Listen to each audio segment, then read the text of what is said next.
আল্লাহ কবুলও করবে না, আর সবগুলো আসতেও পারবে না, নাকি গো? সবাই যদি আসবে তো জাহান্নাম কার জন্য? কথা বলেন। আমি চাইবো যে আমার মুসলমান সমাজ, আমার কুচবিহারের এই মহিলা মাদ্রাসার আশপাশ সমস্ত মানুষকে আল্লাহ সুবহানাহু ওয়া তাআলা মুমিন মুত্তাকিন সালিহিন বানিয়ে দিন। আল্লাহুম্মা আমিন। সকলকে যিনারা আওয়াজ শুনছেন আল্লাহ সুবহানাহু ওয়া তাআলা রহমত দেওয়ার জন্য মজলিস আসে তৌফিক দান করুন। আল্লাহুম্মা আমিন। আমি আবার আল্লাহ সুবহানাহু ওয়া তাআলার কাছে দরখাস্ত করব, আল্লাহ, হে আল্লাহ, তুমি রহমান, তুমি চাইলে গজব দিয়ে হয়তো কাউকে নষ্ট করে দিতে পারো। আল্লাহ তাকে গজব দিও না। খাস করে আমার সমস্ত ভাইকে রহমত দিয়ে মজলিসে নিয়ে আসার ব্যবস্থা করো। আমরা দোয়া করি, আল্লাহুম্মা আমিন। খায়রান জাযিলান আতিকা আফির আল্লাহ। আমার আল্লাহ সুবহানাহু ওয়া তাআলা সকলকে কবুল করুন। আল্লাহুম্মা আমিন। আমি যে আয়াত পড়েছিলাম সেই আয়াতের দিকে যাই।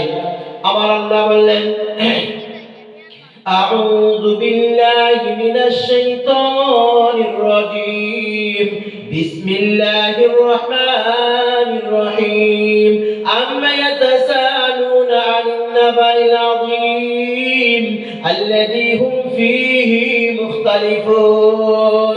আমার আল্লাহ পারা নাম্বার 30 সূরার নাম সূরা নাবা, আয়াত নাম্বার 1, 2, 3।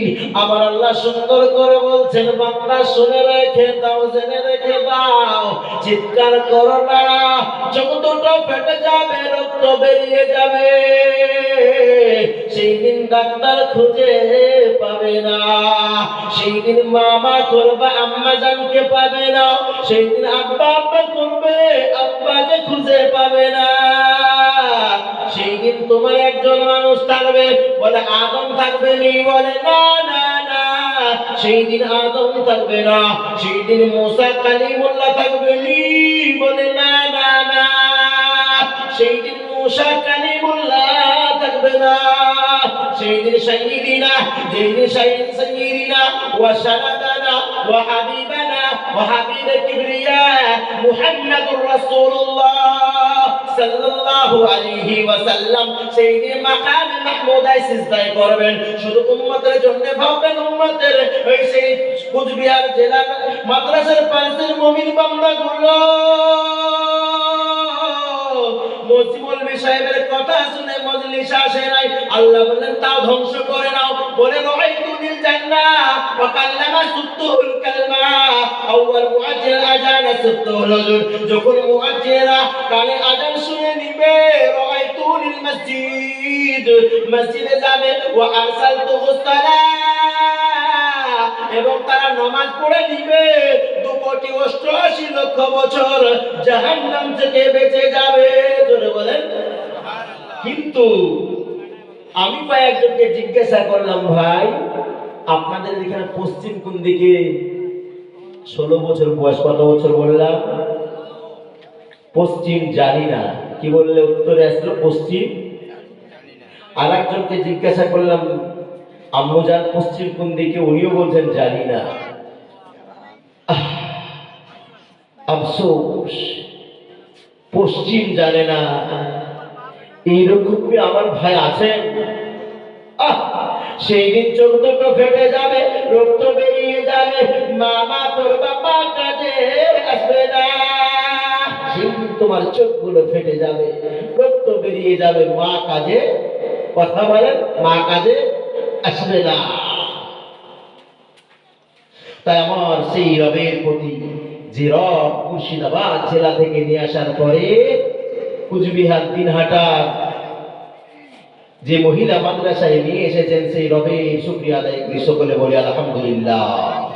একটু আওয়াজ করে বলি আলহামদুলিল্লাহ। তারপরে পরে যে নবী মক্কায় জন্মগ্রহণ করেছিলেন আর শুয়ে আছেন সোনার মদিনায়, যে নবী কাল কিয়ামতের দিন সুপারিশ করবেন মাকামে মাহমুদায়, সেই নবীর প্রতি লাখ কোটি দরুদ ও সালাম শান্তির দ্বারা বর্ষিত। সকলে বলে আল্লাহুম্মা আমিন। আরেকটু আওয়াজ করে বলে আল্লাহুম্মা আমিন। আজিজানে মুহতারাম, তো যেখানে আমি ছিলাম সেই জায়গাতেই যাব, কিছু কথা বলি।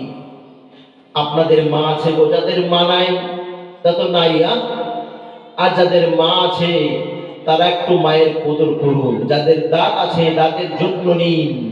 যারা যুবক আছেন তারা আল্লাহ ভীরু হন, আল্লাহর দিকে সাড়া দিন। না হলে কাল কিয়ামতের মাঠে উল্টা পাল্টা পিটানি হবে, সেই দিন কেউ থাকবে না। সেই দিন আপনার আব্বা জান বলে না না না না, আম্মা জান বলে না না না, কোন নবী রাসূল বলে না। একজন থাকবে, তিনি হচ্ছেন যার জন্ম মক্কাতে, শুয়ে আছেন মদিনাতে, আমিনার লাল মুহাম্মদুর রাসূলুল্লাহ। সেই নবীর প্রতি লাখ লাখ কোটি দরুদ ও সালাম শান্তির দ্বারা বর্ষিত। আবার বলি আল্লাহুম্মা আমিন, আবার বলি আল্লাহুম্মা আমিন। লিল্লাহি তাকবীর, লিল্লাহি তাকবীর। এবার বিষয় ধারা, আল্লাহ সুবহানাহু ওয়া তাআলা এই কোরআন শরীফের মধ্যে সুন্দর সূরাটাকে কেন নিয়ে আসলেন? আমার আল্লাহ সুবহানাহু ওয়া তাআলা কেন এই কোরআন শরীফের মধ্যে সূরার নাম রাখলেন নাবা? আর আমার আল্লাহ সুবহানাহু ওয়া তাআলা এই সূরায় মানুষই কেন কানালেন আর কেন হাসালেন? এই জায়গায় আল্লাহ সুবহানাহু ওয়া তাআলা শুধু রহমত বয়ান করলেন, আর লাস্ট দিকে আমার আল্লাহ সুবহানাহু ওয়া তাআলা নিজেই বলছেন, নিজেই কান্না করছেন আমার রব্বুল আলামিন। আল্লাহ সুবহানাহু ওয়া তাআলা বললেন, এই সূরার তাফসীর শোনার পরে যাদের চোখ দিয়ে এক ফোঁটা পানি বেরিয়ে যাবে, সেই পানিটা কাল কিয়ামতের মাঠে কি হবে সেটা একটু জেনে নেন। আমি পানির বর্ণনা দিয়ে সূরার বর্ণনায় ঢুকে যাব। আমি কোরআন তাফসীরে বসে গেলাম। শোনা চাঁদা বাজারেরা, আমার আল্লাহ সুবহানাহু ওয়া তাআলা বলছেন পানিটাকে কি করবে? সেই মুমিনগুলো যখন কান্না করবে, সেই দিন আল্লাহ সুবহানাহু ওয়া তাআলা কিয়ামতের যখন বিচার হয়ে যাবে, কিয়ামতের দিন চেয়ার নিয়ে যখন বসবে, সেই সময় জান্নাত আপনার এক সেপারেট আলাদা করে দেওয়া হবে, জাহান্নাম সেপারেট আলাদা করে দেওয়া হবে। আর জাহান্নামের মধ্যে একটা জাহান্নাম আছে, সেটার নাম হলো হাবিয়া জাহান্নাম। সেই জাহান্নাম দ্রুত গতিতে আগিয়ে আসবে। কত গতি বললাম? বলছে ঘন্টায় 10,000 গতিতে আপনার বেগে মুমিনদের অর্থাৎ কিয়ামতের মাঠে যে মানুষগুলো থাকবে তার দিকে রওনা দিবে। সেই সময় ফেরেশতারা আসবেন, আল্লাহকে বলে আল্লাহ জাহান্নামকে আটকানো যাচ্ছে না, জাহান্নামের জন্য অতিরিক্ত ফোর্স দেওয়া হোক, অতিরিক্ত ফেরেশতা দেওয়া হোক, জাহান্নামকে যে আটকানো যায়। আল্লাহ বলবেন কত হাজার আছো? আমার আল্লাহকে ফেরেশতা বলবে 70,000। জোরে বলে সুবহানাল্লাহ। আবারও আমার আল্লাহ বলবে 70,000 নিয়ে যাও। 70 দুগুণে 140 হয়ে গেল। আমার আল্লাহ বলবে এবার কত সংখ্যায় দাঁড়ালো? বলবে 140। বলে 140টা জিনজিরি নিয়ে নাও। কি বললাম? জিনজিরি নিয়ে নাও। এবার আমার 140 জিনজিরি নেওয়া হয়ে গেল, তার 280 হয়ে গেল। আমার আল্লাহ বলবেন 140টা তোমরা তালা নিয়ে নাও। এবার জাহান্নামকে তালা বা লক করে দাও। এবার ফেরেশতারা জাহান্নামের দিকে যখন যাবে, জাহান্নামের দিকে যখন যাবে, জাহান্নামকে যখন লক করে দেওয়া হবে, জাহান্নাম লক হয়ে যাবে। আর 140টা তালা যখন মারা হবে, আর জাহান্নামের 140টা জিনজিরে তালা মারা হবে, লক করা হবে। আল্লাহকে বলা হবে আল্লাহ জাহান্নাম স্তব্ধ হয়ে গিয়েছে, জাহান্নামের আর কোনো আওয়াজ শোনা যায় না। এবার বিচারের কাজ চালিয়ে যান। বিচারের কাজ যখন চালানো হলো, আরম্ভ হয়ে গেল, আবার জাহান্নাম থেকে চিৎকার চিৎকার আওয়াজ আসে, শুধু খাবার চাই, খেতে দাও। জাহান্নাম আরো জোরে যেন ছুটে। আমার আল্লাহ বললেন ও আমার ফেরেশতারা বলো কতজন নিযুক্ত হয়েছে? বলে 140, 140, 280। আর 140 তালা 140 হয়ে গেল আপনার জিনজিরি। এবার ওদিকে 280 লক করা হয়েছে, যাও লক করে দাও। বলে লক কেটে গিয়েছে, সমস্ত লক গুলো কেটে গিয়েছে, আর জাহান্নামকে রোকা যায় না। আল্লাহ বললেন তোমরা ও আমার ফেরেশতারা তোমরা সবাই আলাদা হয়ে যাও। আলাদা হয়ে গেল। এবার জাহান্নামীরা আপনার সামনে দাঁড়িয়ে যায় আর মুমিনরা পিছন দিকে। আল্লাহ বললেন না না না, কাল কিয়ামতের মাঠে আপনার মহিলা মাদ্রাসায় কোরআন শরীফ যখন তাফসীর হচ্ছিল, কোরআন শরীফের যখন বয়ান হচ্ছিল, এই মর্মান্তিকে এই অবস্থায় মুফতি সাহেব বা মাওলানা সাহেব বলেছিল, মুমিনদের চোখের পানির ক্ষমতা দেখানো হবে কাল কিয়ামতের মাঠে। এবার কি করে দেখানো হবে? এবার আল্লাহ বললেন, ও কমজোরি ঈমানরা, সাইড হয়ে যাও। সাইড হয়ে গেল। যারা আপনার জান্নাত জাহান্নামের বয়ান শুনে চোখ দিয়ে পানি ফেলেছে, চোখের পানিটা কাল বিফলে নাই, চোখের পানিটা হাতের তালুতে কাচের টিপ্পি হয়ে গিয়েছে। জোরে বলে সুবহানাল্লাহ। কি হয়ে গেল? টিপ্পি হয়ে গিয়েছে। এবার হাতের তালুতে লড়াচড়া করে, হাতের তালুতে লড়ে। আমার আল্লাহ সুবহানাহু ওয়া তাআলা বলছেন, হে মুমিনরা, তোমাদের হাতে কি দেখো তো? যেখানে ব্যর্থ হয়ে গেল, আমার ভাষা বুঝছেন তো নাকি গো? হার মেনে গেল, 140 140 ফের 140 ফের 140 400 আর 4 কুড়ি 80, 4 কুড়ি 80, তাহলে 480 কে আপনার যন্ত্র বা ফেরেশতা দিয়ে হার মেনে গেল, অপারক হয়ে গেল। তাহলে কিছু সংখ্যক এই কুচবিহারের কয়েকটা মানুষ কান্না করেছিল, ইয়াদের পানিতে কি হবে? আল্লাহ বলেন, এবার ক্ষমতা দেখাও, নাহলে বিচার শুরু করা সম্ভব নয়। জোরে বল আল্লাহু আকবার। জাহান্নাম যখন নিকটে এসে গিয়েছে, আল্লাহ বলেন, ও মুমিন মুত্তাকিন সালিহিন, তোমরা পিছাও কেন? পিছানোর দরকার নাই, পিছাবে না। কারণ তোমরা হাতের দিকে তাকাও। হাত যেমন খুলেছে, হাতের মধ্যে টিপ্পি পানি নরম। আল্লাহকে বললাম, এই পানি যদি জাহান্নামে দেওয়া যায়, জাহান্নামের সব থেকে কমা আগুন বুঝবে না বা নিভাবে না, তাহলে আপনি কেন নিক্ষেপ করতে বললেন? বললেন উদরুপ উদরুপ উদরুপ, তোমরা মারো।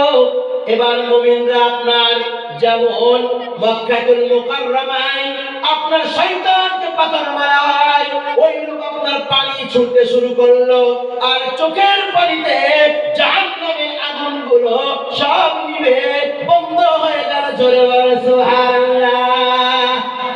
এই পানির ক্ষমতা আছে না নাই? কথা বলেন। কিন্তু গাঁজা খায় আসা কাঁদলে হবে গো? কথা বলেন। মদ খেয়ে গেলে, নমাজ পড়ে কান্না করতে হবে, কোরআনের বয়ান শুনে কান্না করতে হবে। এবার আজিজের মুহতারাম, কোরআনের তাফসীর কত কঠিন। আল্লাহ সুবহানাহু ওয়া তাআলা কোরআন কত সহজ করেছেন। জোরে বলেন সুবহানাল্লাহ। আল্লাহ বলেন, আম্মা ইয়াতাসালুন আনিন নাবাইল আযীম আল্লাযী হুম ফীহি মুখতালিফুন। আল্লাহ বলবেন, মানুষ একে অপরকে জিজ্ঞাসাবাদ করে, আনিন নাবাইল আযীম আল্লাযী হুম ফীহি মুখতালিফুন। মানুষ একে অপরকে জিজ্ঞাসাবাদ করে কোন বিষয়ে? কোন দিনে? কিয়ামতের দিন সম্বন্ধে। সেই দিন 12টা সূর্য মাথার নিচে হয়ে যাবে, আর আপনার মাথার মগজগুলো ভাতের পানের মতো টকবক টকবক করে পড়বে। সেই দিন আপনি আম্মা আম্মা করে চিল্লাবেন, আম্মা কাজে আসবে না। আব্বা আব্বা করে চিল্লাবেন, আব্বা কাজে আসবে না। ভাই ভাই করে চিল্লাবেন, ভাই কাজে আসবে না। প্রতিবেশী প্রতিবেশী করে চিল্লাবেন, কেউ কাজে আসবেন না। যার জন্য চিনি করলেন, যার জন্য চিন্তাই করলেন, যার জন্য মায়ের পরের মান লণ্ঠন করলেন, যার জন্য আপনি দাদাগিরি করলেন, সেই দিনে কিছু চলবে না। পাটির বল বলে না না না, সেই দিন দাদাগিরি বল বলে না না না, সেই দিন বংশের বল বলে না না না, সেই দিন কোন রকমের দল চলবে না। জোরে বলেন সুবহানাল্লাহ। সেই দিন তোমার লাঠি কাজে আসবে না, সেই দিন তোমার বাটি কাজে আসবে না, সেই দিন তোমার রক্তের বল কাজে আসবে না, সেই দিন তোমার কিছু কাজে আসবে না। সেই দিন মাত্র কাজে আসবে দোয়া দোয়া দোয়া আর আমাল, আমল আর দোয়া। আর আমাদের মধ্যে আমল নাই। ও আমার শোনাচ্ছেন আব্বা জানে লাগো, আজকে তওবা করে নেন, যাবো আর মায়ের খিদমত করব, যাবো আর মায়ের খিদমত করব। আপনি যদি কাবা শরীফ পরিমাণ হন, আপনি যদি মক্কাতুল মুকাররমা মদিনা মদিনাতুল মুনাওয়ারা এবং মসজিদে আকসা, যে কোনো মসজিদের আপনি ইমাম হয়ে যান, আর আপনার যদি আমল ঠিক না থাকে আর মায়ের সেবা যদি না থাকে, তাহলে আপনি জাহান্নামী। বারহাত সত্য, এটাই সত্য। বলে কি করে? আমার নবী বললেন, তোমার মায়ের পদতলের নিচে জান্নাত। কিন্তু আমরা যুবকরা ওই মহিলার কথা শুনি, যেই মহিলার ফাটা কপাল, কথা বলে, আহ, ওই মহিলার কথা শুনে না বলে। অনেক বাড়িতে আজকালকার মেয়েরা চিন্তা করতো শ্বশুর বাড়ি গেলে শাশুড়ি কেমন হবে, কথা বলেন, শাশুড়ি কেমন হবে এই কথার জন্য চিন্তা করতো। এখনকার বুড়ি মেয়েরা, শাশুড়িরা আপনার চিন্তা করে যে আমার বেটার বউ কেমন হবে।